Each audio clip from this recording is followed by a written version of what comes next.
So basically what we're going to do tonight is we're going to try to create a brave space so that you can be your true authentic self, you can bring your true opinion, your lived experience, but we need to do that in the context of some grab rules.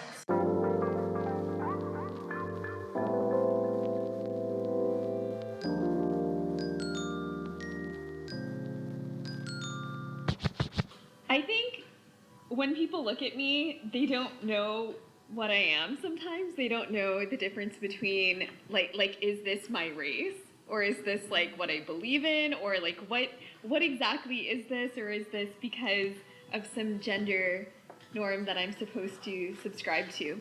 What upsets me about that in ways is that people might believe that this isn't something that I choose for myself. Like why would this be desirable? But that's only looking at it from like a certain lens. Just because something is different, that does not mean that it is not good for someone else.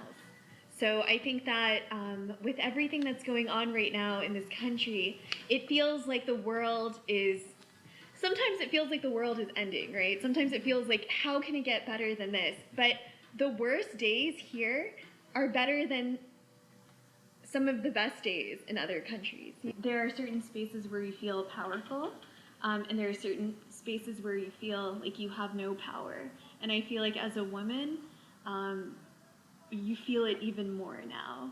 There's a stereotype of like hood, ghetto, whatever, right? As soon as you say those words, it's always black. It's always black first. It's never any other, it's black, right?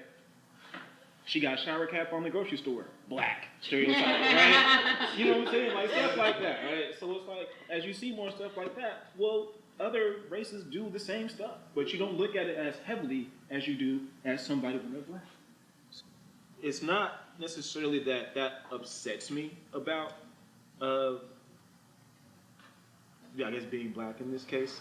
It doesn't upset me of being black by no means, but the heavier weight of those stereotypes when they're associated to blacks versus anybody else, I think is what upsets me most. It can be the exact same thing, but just because you're black, the weight is 10 times more. And that's what it is for me. All of it was for money. That's the backdrop of everything that you see. It's about money. They're trying to get a paycheck.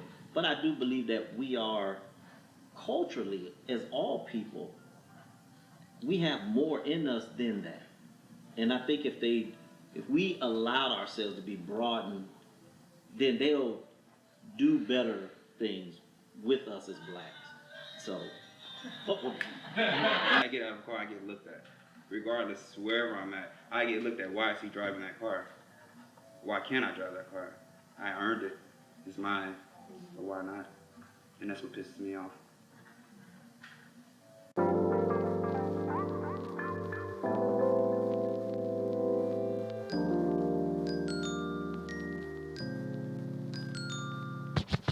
I wasn't exposed to what the idea of blackness was, because up north it's a lot of people of color. I was living in a lower income community, so I wasn't really interacting with a lot of white people. So when I came down to Tampa, it was like a culture shock, because here in the South, I think race is amplified to like a high degree. And so as a child, I was constantly asked, are you Chico or are you black? My parents were like, you're not black, you're Puerto Rican, you're Dominican, you're this, you're that. So when kids would ask me that, I would be offended and be like, I'm not black, I am this, I am that, which I am black. And my blackness is different. It looks different than what African American blackness looks like. My grandmother is a black woman. She is very dark skinned. She looks very indigenous. And my mother, she is a Puerto Rican woman, and she's light skinned and very pale. So to see the contrast in these women, and then growing up, and it's just like, okay, so I am this culturally, I'm from the Caribbean, and I speak this language, but I'm not black. And another way that my culture discriminates itself is in the way that we show masculinity. And so growing up, I had to kind of shape-shift in a way. You have to portray yourself as this human that does not feel. And so culturally, as someone that is black and didn't know how to fit into that, and then still realizing how to fit into my blackness, and accepting it along with my masculinity and how I practice being masculine and being feminine and whatever that may look like. My culture is very close-minded in that. It's very this, and this. And I embrace my masculine and my feminine sides, and I embrace my blackness. And what I've realized is I can help other people that look like me figure out what that looks like. I try to be very conscious about how I treat people all the time. And I grew up when I was a kid in Maine, where there was one black kid at our whole school. And then I moved to Dunedin, Florida at like age 12, and I was fucking terrified because I had never been around people of color.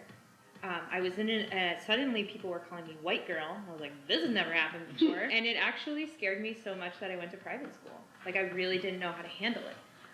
And that I felt very guilty over as I got older. And then I recognized, like, I was a child in a system that, like, no one explained it to me. It's okay. So I think even in that way, you know, being young and discriminating, like, look at all these, like, black girls who are pushing me out of their way. Like, I'm fucking terrified. I need to, you know, get out of this system. Like, feeling like I was different, right? And then that being accepted by my parents who were like, oh, we need to put you in a different school. My family was very arrogant and dismissive of white trash, trailer parks, you know, everybody who's on welfare. Like white people are collectively very judgmental about anyone who's not at the top. It's not accessible to the masses, and I do feel like it is discriminatory. Do you know what I'm saying? I feel like it's a lot discriminatory against a lot of people. Not just whites versus these people, but just in general. It's almost like a bit of, I don't even know if it's classism or I don't know what you would call it. Yeah, and just, you know.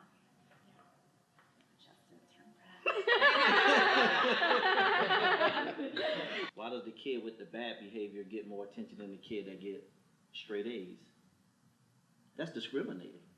So the kid that gets the good grades feels some kind of way.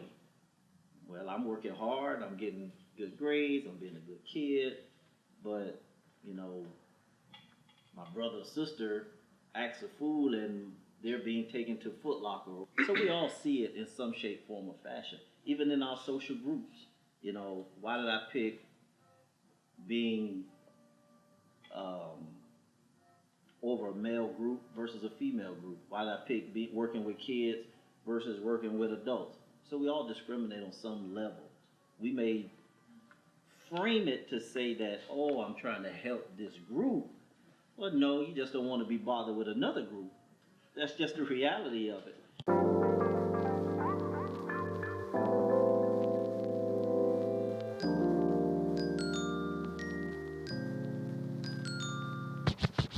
I work with kids. I hear a lot of mean stuff. And I will take that, I won't do it in front of the rest of the class, but I will take that kid aside and tell them they are never to talk that way about anyone as far in my class, or if I ever catch them doing it within the school or in the community, they are in huge trouble. If they are the kind of child or it's the kind of situation that I can actually sit down and talk to them about it and kind of counsel them, I will do that.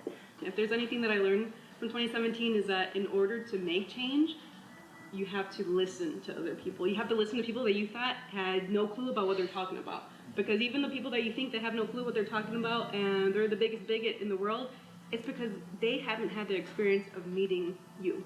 Our class working on projects together. I was like, do you have a black crayon? He's like, here, I'll just rub my finger on it. I was like, oh! But I actually did it. That's how I react now, but I probably laughed, you know?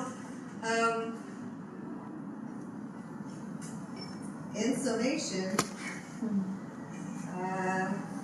I guess, not that I have the perspective that I do, but I recognize that that there's still a lot of ignorance out there, and that I have been complicit, I may still be complicit, I may look back a year from now, and my actions of today, why did I think that? Why did I act that way? And I just want to continue to improve. And one of the younger kids, or the younger kid, he couldn't have been more than 12. He was like fair, he was super, light skinned, but the guy who was right next to him, he was really dark. Like, dark skinned boy made a comment, joking around, it's all their jokes. All of the, I believe he called him Akon, which is where I get it, that came from. And I said, I opened it, I heard the door was shut, but I still heard him. I opened the door and I asked him to step into the office. I shut the door and I said, don't you do that, don't do that. I was on Instagram the other day and I was reading something of past phrases that are people used to use all the time, but that are now offensive. And then I was reading them and it just got me thinking of like, yeah, people use these words and don't really understand how it affects other people, because they use them because it doesn't affect them when they say it, right? They feel no effect by it. And so that's something just to take in consideration whenever you do speak. What words are you using? And why are you saying what you're saying?